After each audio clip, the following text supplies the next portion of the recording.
petites histoires de Mélie raconte le papillon d'Andersen.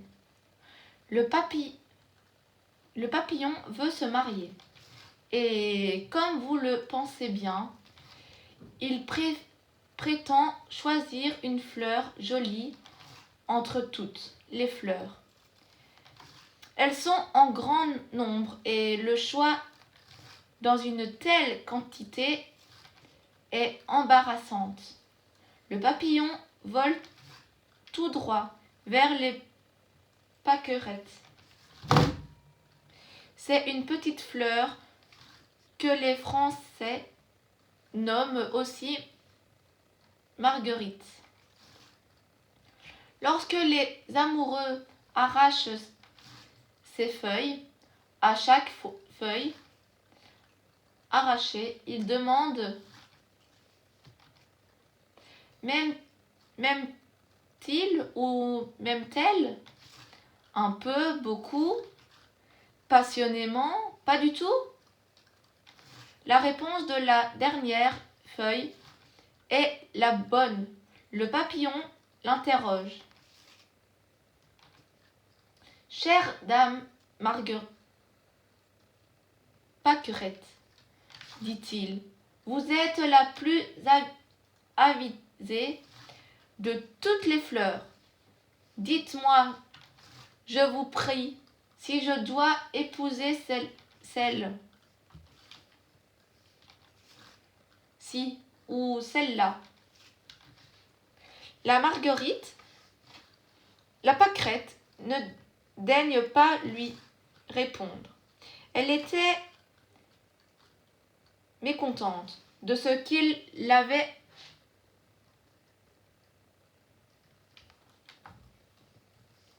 appelée dame alors qu'elle était encore demoiselle, ce qui n'est pas du tout la même chose. Il renouvelle 2 fois sa question et lorsqu'il vit qu'elle gardait le silence, il partit pour aller faire sa cour ailleurs. On était au printemps, au premier jour du printemps. Les crocus et les perce-neige fleurissaient alentour. Jolies, charmantes fleurs, dit le papillon, mais elles ont encore un peu trop la tournure de pensionnaire. Comme les très jeunes gens, il regardait de préférence les personnes plus âgées que lui. Il s'envola vers les anémones. Il les trouva un peu trop amères à son goût. Les violettes lui parurent trop sentimentales. La fleur de tilleul était trop petite et de plus elle avait une très nombreuse parenté. La fleur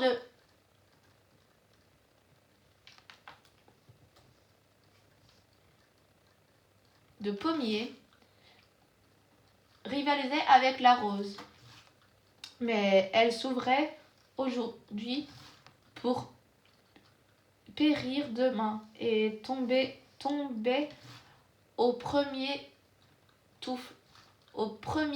souffle de vent.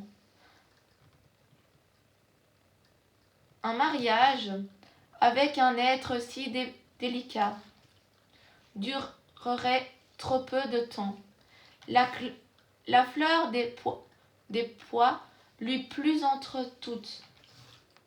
Elle est blanche et rouge, fraîche et grasseuse. Elle a beaucoup de distinctions et en même temps, elle est bonne ménagère et ne dédaigne pas les soins domestiques. Il allait lui adresser sa demande lorsqu'il aperçut près d'elle une cosse à l'extrémité de laquelle pendait une fleur desséchée. Qu'est-ce cela? Dit-il. C'est ma sœur, répond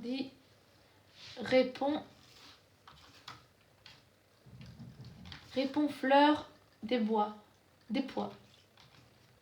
Vraiment, et vous serez un jour comme cela? S'écria le papillon qui s'enfuit.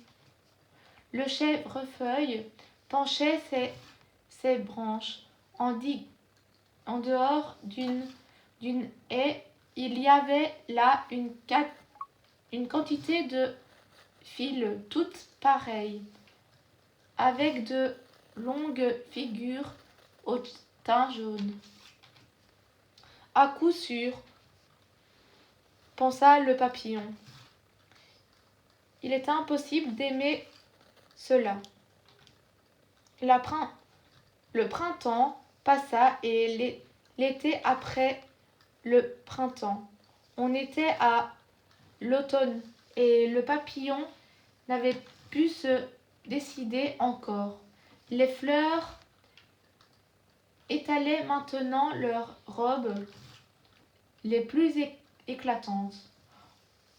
En vain, car elles n'avaient plus le parfum de la jeunesse. C'est surtout à ce frais parfum que sont sensibles les cœurs qui ne sont plus jeunes. Et il y en avait fort peu, il faut l'avouer, dans les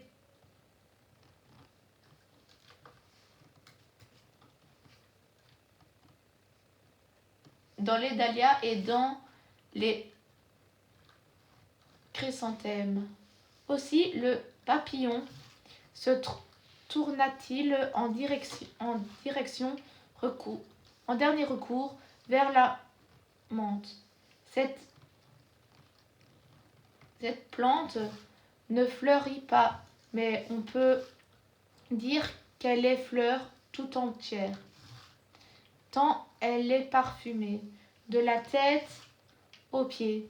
Chacune de ces feuilles vaut une fleur pour les senteurs qu'elle répand dans l'air.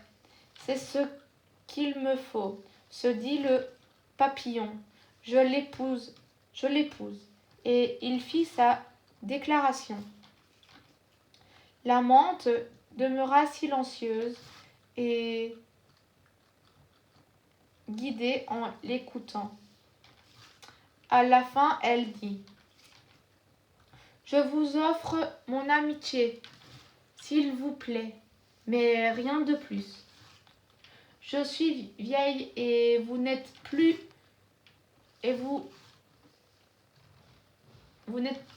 jeune. Nous pouvons fort bien vivre l'un pour l'autre, mais quant à nous, mariés, sachant à notre âge éviter le ridicule. C'est ainsi qu'il arriva que le papillon n'épouse personne. Il avait été trop long à faire son choix. Et c'est une mauvaise méthode. Il devint donc ce que nous appelons un vieux garçon. L'automne touchait à sa fin. Le temps était sombre et il pleuvait. Le vent froid soufflait sur le dos des vieux saules, au point de les faire craquer. Il n'était pas bon vraiment de se trouver dehors par ce temps-là. Aussi le papillon ne vivait-il plus en plein air. Il avait fortune rencontrait un asile, une chambre bien chauffée où régnait la température de l'été. Il y est pu vivre assez bien, mais il se dit, ce n'est pas tout de vivre. Encore faut-il la liberté, un rayon de soleil et une petite fleur. Il vola vers la fenêtre et se heurta à la vitre. On l'aperçut, on l'admira, on le captura et on le ficha dans la boîte aux curiosités. Me voici sur une tige comme les fleurs, se dit le papillon. Certainement, ce n'est pas très agréable, mais enfin, on est cassé. Cela ressemble au mariage. Il se consolait jusqu'à un certain point avec cette pensée. C'est une pauvre consommation, murmurèrent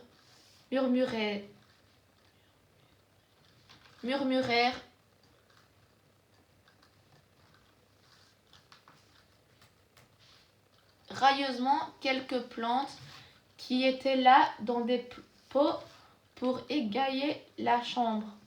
Il n'y a rien à attendre de ces plantes, bien installées dans leurs pots, se dit le papillon.